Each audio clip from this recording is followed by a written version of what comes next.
Selamun Aleyküm arkadaşlar. Bugünkü dersimizde sizlere Şafii mezhebinde konut duasının okunuş şeklini sizlere okuyacağız.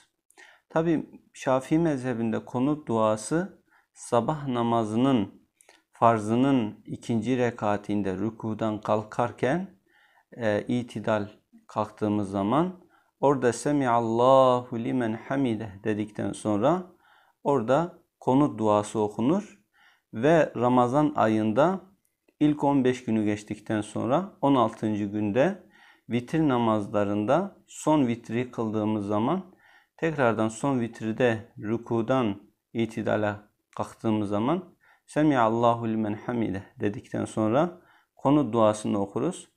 Bugün sizlere talim amaçlı ilk başta yavaş bir şekilde okuyacağız. Daha sonra namazda okunuş biçimini sizlere okuyacağız inşallah. Allahümme hdini fîmen hedeyt ve afini fîmen afeyt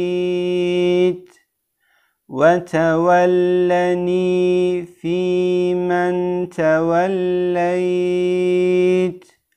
وبارك لي فيما أعطيت وقني شر ما قضيت فإنك تقضي ولا يقضى عليك وَإِنَّهُ لَا يَذِلُّ مَنْ وَالَيْتَ وَلَا يَعِزُّ مَنْ عَادَيْتَ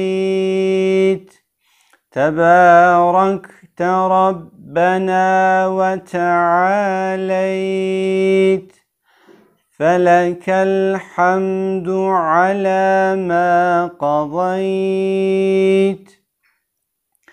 أستغفرك اللهم وأتوب إليك وصلى الله على سيدنا محمد وعلى آله وصحبه وسلم. Şimdi ise arkadaşlar sizlere namazda okuyacağımız şekilde biraz daha hızlı ve daha akışkan bir şekilde okumaya çalışacağız.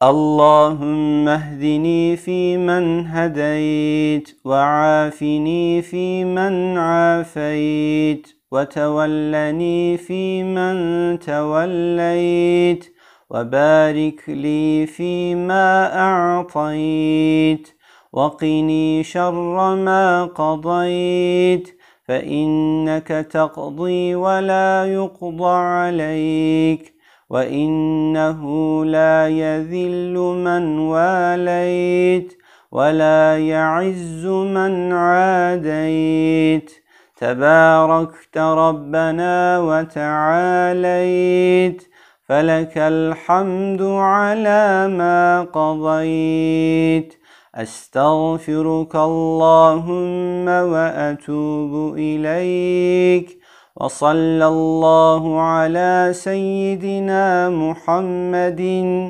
وعلى آله وصحبه وسلم. Arkadaşlar bu okuduğumuz şekil yani bu konut duası tek başına olduğumuz zaman yani ferdi olarak zaten şurada da belirttik. Ferdi olarak konutu okuduğumuz zaman bu şekilde okuyacağız. Ama cemaatin önünde imamlık yaptığımız zaman nasıl okumamız gerektiğini sizlere başka bir nüshada yazdık. Ama söylemek gerekirse Arapçası olan kardeşlerimiz varsa şuradaki ni geçen edatları na diye okuyacağız. Sizin için şöyle bir nüsha da hazırladık. Bir hızlı bir şekilde şurayı da sizlerle okumak istiyorum. Cemaate imamlık yapan kardeşlerimiz olursa müstefid olurlar inşallah.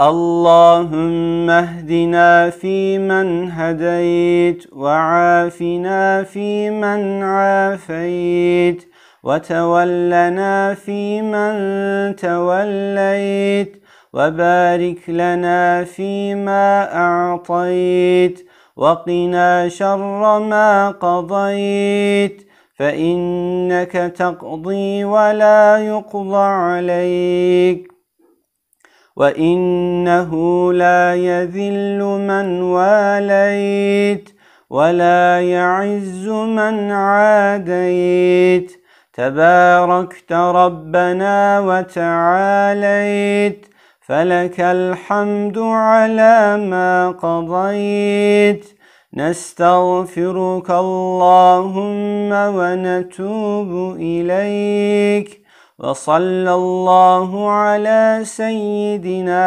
محمد وعلى آله وصحبه وسلم.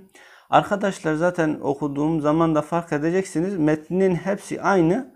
Sadece burada geçen zamirler. Yani ferdi okuduğumuz zaman Allahümmehdi diyoruz. Cemaatle okuduğumuz zaman ise Allahümmehdina diyoruz. Afini ferdi okuduğumuz zaman afini diye okuyoruz. Cemaatle olduğumuzda afina diye okuyoruz. Tevelleni dediğimizde ferdi, tevellena dediğimizde cemaat şeklinde okuyoruz. Ve şurada da na sigasını, burada ni'dir, na diye okuyoruz. Ve sonda ise nestağfiruke, şu nunu da koyuyoruz. Ve netubu'daki nunu da cemi şekilde yapıyoruz. Cemaat ile yapıyoruz. Cemaat ile bu şekilde okuyoruz.